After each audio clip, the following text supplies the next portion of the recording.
We've all had those moments at work, right, where things just feel off. Maybe it's a difficult colleague or, a project hits a rough patch. Mm-hmm. Tough stuff, sure. Yeah, tough. But what happens when it's more than that? Something much more insidious, like a direct attack on your professional standing, your reputation within the whole company. Yeah, like an orchestrated campaign almost. Exactly. An orchestrated sort of shadow campaign designed to just dismantle your confidence, your credibility. It's a completely different league of challenge, and it works precisely because it stays hidden. It's an issue that, yeah, when it happens, it feels incredibly isolating, disorienting too. Mm. Often leaves top people wondering how to even react. Absolutely. And well, that's what we're digging into today, this often hidden world of corporate gaslighting. It's subtle, but really devastating. Right. And we're not just talking about everyday office politics here. No, no, this is sophisticated stuff. Tactics used right at the top, in leadership, designed to undermine your very presence there. And our main source for this deep dive, it's this really insightful article by Gabriela Vogel. She's a VP analyst in executive leadership research. Okay. Her piece, it's called When Another Senior Leader is Threatening Your Reputation. And it's powerful because it draws on these firsthand interviews. Real talk with retired and transitioning S&P 500 execs. Wow, so real-world high-stakes insights then. Exactly. Real experiences. Okay.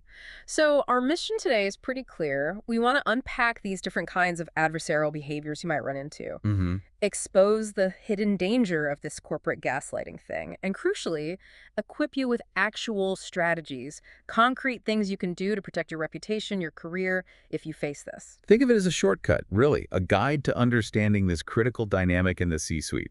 It's often misunderstood. Definitely. So let's start by laying the groundwork. These adversarial behaviors, they can happen anywhere, right? But the consequences seem way higher up the chain. Oh, significantly higher. Catastrophically sometimes. When it happens between members of the leadership team, it's not just a minor spat. Right. It can start subtly, maybe trying to block someone's actions, suppress an initiative, but it can spiral fast into situations that really end careers. That sounds incredibly intense. So the S&P 500 execs, in the article, they pinpointed, what, 3 common types of these behaviors? Yeah, 3 main ones that kept coming up. Okay, first up was intimidation. What does that actually look like at that level? Can you give us a feel for it? Sure. One example was a retired C-level exec. Hmm. They talked about facing public humiliation from a business unit head. Public. Wow. Yeah, not a quiet word. Yeah. A direct public attack.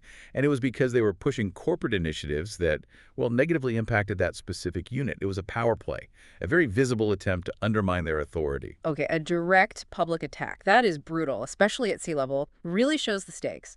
What's the next type they talked about? The next one is boycott. And this one's sneakier, maybe more insidious, because it's all about exclusion, invalidation. How does that work? Well, another C-level exec described being just ignored, actively ignored, left off meeting invites for critical decisions. Their input wasn't just dismissed. He was actively blocked. Exactly. Actively undermined, their voice silenced in the rooms where it mattered most. It's like you're there physically, but professionally, you're invisible. That sounds incredibly frustrating Yeah. and damaging. Okay, and the third one, sabotage. That just sounds bad. It is. Imagine the scenario an exec shared. They were wrongly reported to the ethics hotline. Oh, wow. Yeah, accused of giving cash to a vendor. But the investigation, it quickly became clear it wasn't really about the accusation. What was it about then? It seemed like someone was deliberately trying to distance them from a major project, discredit them. A covert, malicious move to just dismantle trust and ruin their standing internally. So intimidation, boycott, sabotage. I mean, these are nightmare scenarios on their own, right? Yeah. But the article suggests, and this is fascinating, that these aggressive acts are often just like the visible part, the tip of a much more dangerous iceberg. Precisely. Symptoms of a deeper game being played, something called corporate gaslighting. Can you unpack that for us? What is corporate gaslighting and why is it such a bigger threat? Yeah, this something worse is corporate gaslighting. It's a deliberate tactic used specifically to sow doubt, to systematically undermine an executive's credibility, not just with one person, but with peers, stakeholders, everyone influential. Okay.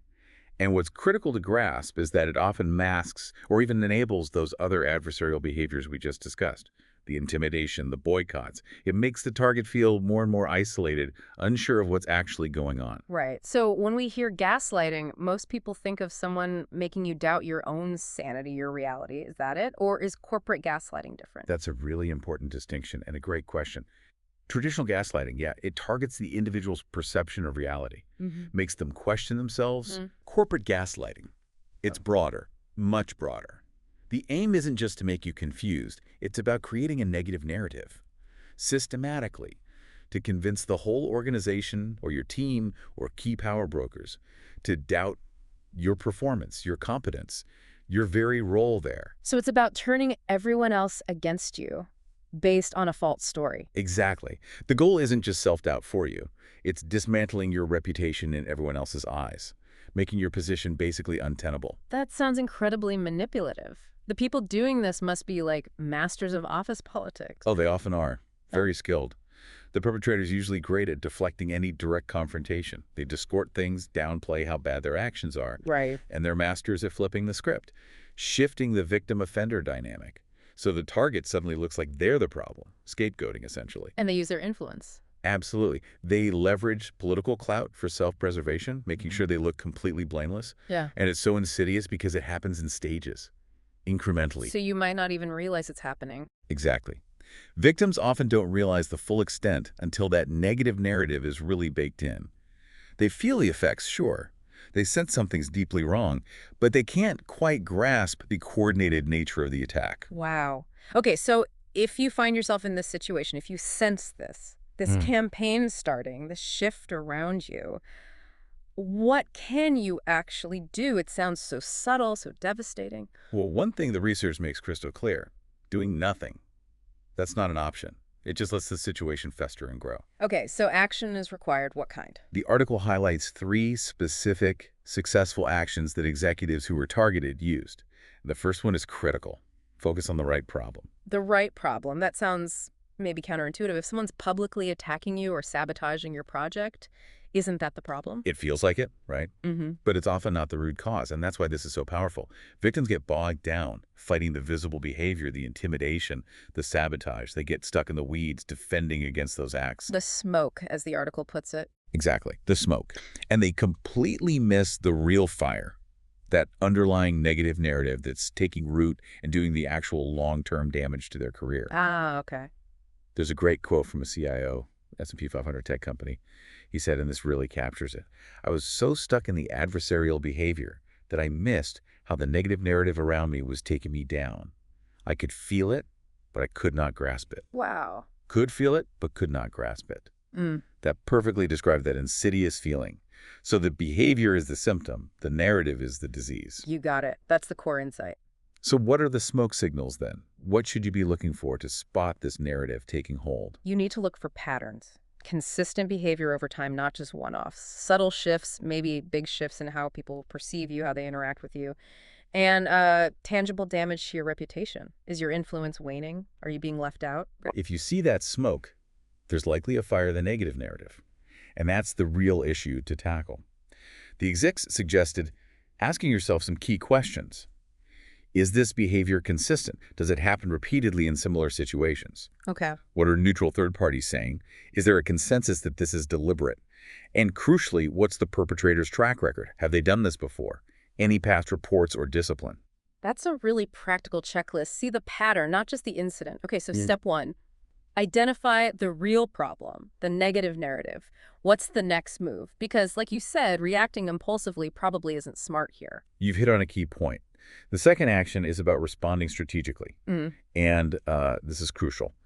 Prepare your coalition. Prepare your coalition, okay. Yeah, deciding how and when to respond is really nuanced. You have to weigh corporate values, sure, but also your personal principles and the political realities. Right, it's not simple. Not at all. Executives who got through this stress the importance of timing and, critically, knowing who has your back. One said, "If I waited a couple of days, the political outcome would have been better." So patience can be key. Sometimes, yes. Another admitted, "I thought I had more support than I did. After addressing it, I realized I didn't." That highlights how vital it is to accurately gauge your support before you make a move. Ouch. That's a hard lesson. Definitely. And a common theme was regret overreacting too quickly.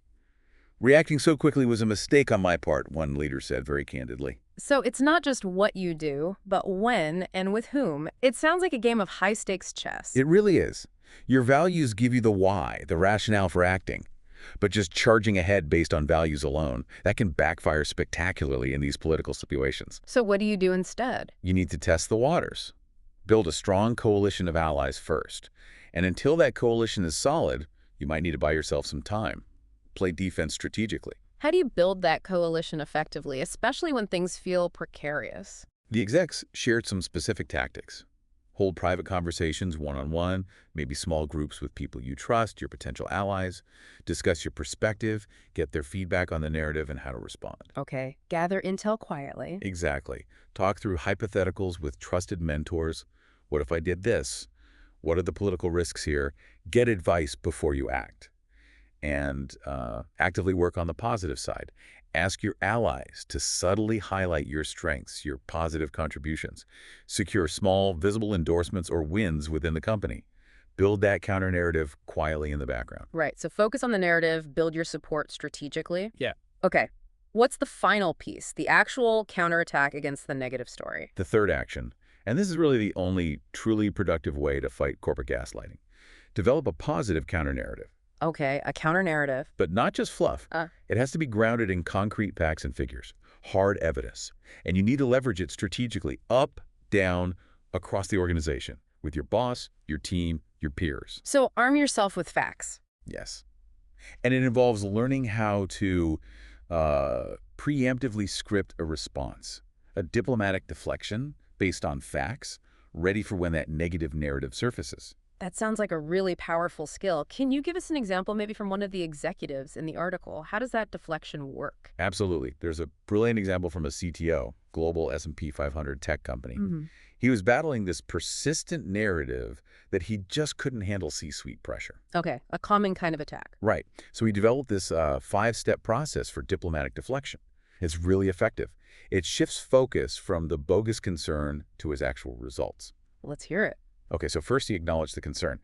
Handling the pressures at the C-suite level is indeed demanding, and it's natural to have reservations about someone's readiness for that environment. Yeah. He didn't just dismiss it. Okay, validate, sort of. Right. Then second, he reframed the narrative. However, my primary focus is not just managing pressure, but generating concrete results. That's where I consistently direct my efforts. He pivoted immediately to strength. Third, he highlighted specific achievements. He'd insert specifics like market expansion or optimization, and driving things like revenue growth or market share is my main concern, which is why you can already see our teams delivering proof points like increased profits, better customer satisfaction, improved efficiency. Hard, undeniable data. Facts beat narrative. Exactly. Fourth, he refocused on results again. Leadership in high-pressure environments demands a result-oriented approach, reinforcing his core message. Bringing it back. And finally, fifth, he reinforced his commitment to the bigger picture. While every executive has their own approach, my commitment is to corporate performance. It's structured, calm, fact-based. It completely diffuses the attack by redirecting to value and evidence. That is incredibly powerful. A real blueprint. Takes a lot of discipline, though. Strategic thinking. It really does. But what if even that isn't enough? What if the environment is just too toxic? Are there times when, despite trying all this, you just have to leave? Yeah, that's the tough reality sometimes. Yeah. You've hit on a crucial point. These strategies are powerful. They should be your go-to defense. But we have to acknowledge, sometimes leaving the company is the best option. When would that be the case? Especially if this kind of gaslighting is really baked into the company culture, or if the person doing it holds so much power that they just can't be effectively countered within that system. Right. But again, let me reiterate what we said earlier. Doing nothing, still not an option. Even deciding to leave is an action. It's a strategic choice to protect your well-being, your sanity, your future career prospects. That's a really important perspective. Leaving isn't failure, it's a strategic move, too. Okay, wow, what a deep dive into, an unsettling but really vital topic for any leader today. Absolutely. So just to recap quickly, we talked about how behaviors like intimidation, boycott, sabotage aren't just isolated incidents. They can be part of this bigger, nastier thing called corporate gaslighting. Right, which isn't about making you doubt yourself, but making the organization doubt you, undermining your credibility across the board. Exactly. And then we walked through those 3 key strategies from the research. One, focus on the real problem, that negative narrative, not just the smoke of the adversarial acts. Mm-hmm. 2, respond strategically. Build your coalition, time your response carefully. Don't just react. And 3, develop and use that positive fact-based counter-narrative. Diplomatically deflect and showcase your results. This knowledge, honestly, it's foundational for anyone leading at a high level. It helps you spot the threats, respond effectively, protect yourself, Yeah, but also protect the people you lead. You can recognize it happening to them too. that's a great point. Okay, final thought then. If corporate gaslighting really thrives in the shadows, in ambiguity, what responsibility do all of us have as colleagues, as leaders, to actively cultivate a culture where this stuff just can't survive by, supporting transparency, championing actual merit, speaking up for each other even when it feels risky? What kind of workplace could we build if we all did that? That's the big question, isn't it? Something definitely worth pondering as you navigate your own path.